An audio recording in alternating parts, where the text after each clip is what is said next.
Hai semua, salam sejahtera Malaysia, tuan-tuan dan puan-puan semua. Satu isu hangat yang saya nak kongsikan dengan kamu. Kerajaan perpaduan hari ini yang dibentuk bersama-sama Barisan Nasional dan juga Datuk Seri Anwar Ibrahim. Hari ini bukan hari ini, baru-baru ini, maafkan saya. Satu kenyataan yang paling mengejutkan saya. Zahid Hamidi statusnya kini terlihat seperti telur di hujung tanduk. Itu kalau saya tak silap.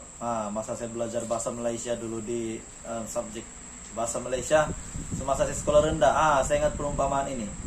Zahid Hamidi seolah-olah seperti telur di hujung tanduk. Tuan-tuan dan puan-puan semua, ada satu kenyataan hari ini. Tapi sebelum saya teruskan, tolong tinggalkan komen Anda jika Anda mau komen dan tekan butang subscribe supaya kamu tidak terlepas perkembangan daripada channel ini. Tuan-tuan dan puan-puan semua, kenyataan daripada Perdana Menteri Malaysia. Pecat serta merta menteri yang terlibat rasuah.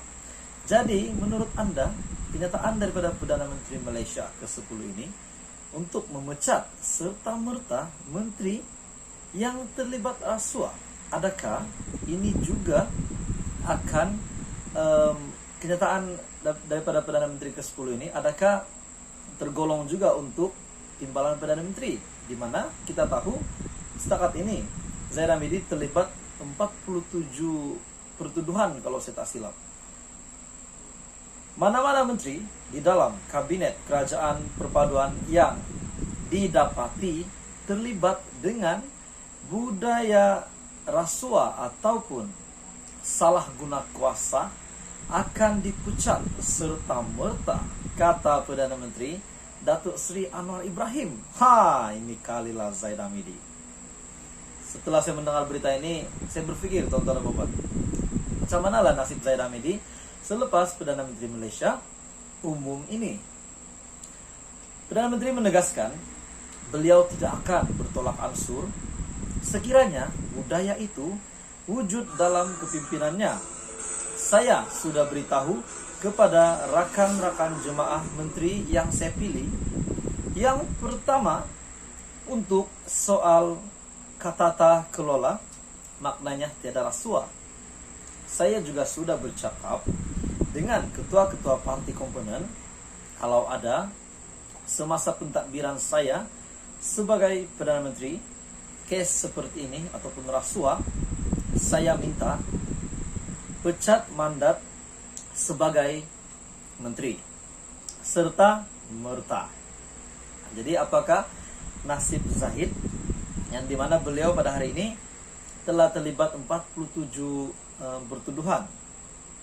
Menurutnya, peringatan itu bukan bersifat politik, sebaliknya merupakan keyakinan beliau untuk membebaskan negara daripada rasuah.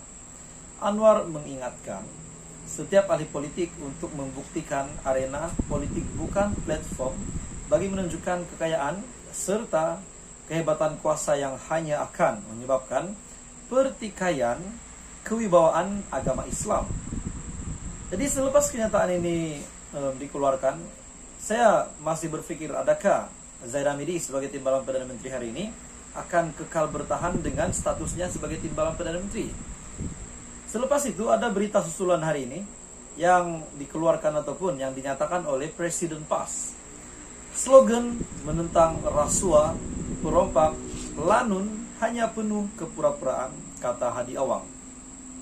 Presiden PAS Datuk Seri Abdul Hadi Awang menyifatkan Halo, salam sejahtera. Terima kasih masih berada di channel ini. Dan bagi mereka yang belum subscribe channel ini, sila subscribe, like, komen, dan share supaya Anda tidak akan ketinggalan info-info yang saya sampaikan di channel ini. Berita hari ini saya mau kongsikan kepada Anda daripada Sinar Harian. Sanusi sedia bertemu Anwar di Mahkamah.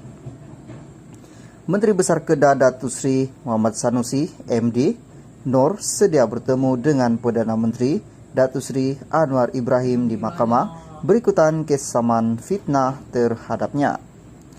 Memetik status yang dimuat naik di laman Facebook pribadinya pada Selasa malam, beliau memberi bayangan berkenaan dengan berkata jumpa di Mahkamah kita kisahkan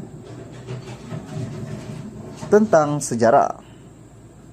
Anwar yang juga ahli parlemen Tambun berkata, Muhammad Sanusi telah membuat ucapan berburu fitnah semasa kampanye jelajah Perikatan Nasional PN BS Tambun 13 November lalu sebagai menyokong timbalan Presiden Bersatu Datuk Seri Ahmad Faizal Azumu yang juga calon PN bagi kursi Tambun. Beliau berkata, kenyataan Muhammad Sanusi yang juga pengurusi PN Kedah itu disiarkan secara langsung menerusi Facebook bawa nama Faizal Azumu. Menurut Anwar, dakwaan yang dilemparkan ahli Dewan Undangan Negeri DUN Jenari itu telah merusakkan reputasinya sebagai Presiden PKR, pengurusi PH, ahli Parlemen Tambun dan kini sebagai Perdana Menteri ke-10 serta Menteri Keuangan. Muhammad Sanusi didakwa memutarbelitkan kebenaran dan menyebarkan kepalsuan yang pengampunan diraja yang diberikan kepada Anwar secara sah pada tahun 2018. Dakwaannya lagi, ceramah itu antaranya membawa maksud beliau telah menyalahgunakan kuasa dan kedudukannya selain melabelkan beliau sebagai seorang pembohong. Halo, salam sejahtera. Terima kasih masih berada di channel ini. Dan bagi mereka yang belum subscribe channel ini, sila subscribe, like, komen, dan share supaya Anda tidak akan ketinggalan info-info yang saya sampaikan di channel ini. Berita hari ini saya mau kongsikan kepada Anda daripada berita harian. Agong tolak gaji sejak COVID-19 melanda. Putrajaya yang di Pertuan Agung Al-Sultan Abdullah Ria Atudin Al-Mustafa Bilasyah terlebih dahulu tidak mengambil gaji, yaitu sejak COVID-19 melanda negara. Perdana Menteri Datuk Seri Anwar Ibrahim berkata, ini kerana Sri Paduka cak kena dengan keadaan ekonomi yang menekan kehidupan rakyat. Saya nak memaklumkan bahawa Tengku Agong telah menolak gaji sejak COVID-19 lebih awal daripada saya. Baginda tidak menerima sebarang gaji oleh kerajaan sejak COVID-19.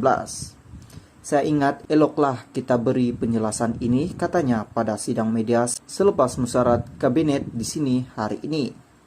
Anwar sebelum ini menetapkan pendirian untuk tidak menerima gaji bagi jawatan Perdana Menteri sebagai langkah memulihkan keyakinan rakyat terutama terhadap kerajaan perpaduan pimpinannya.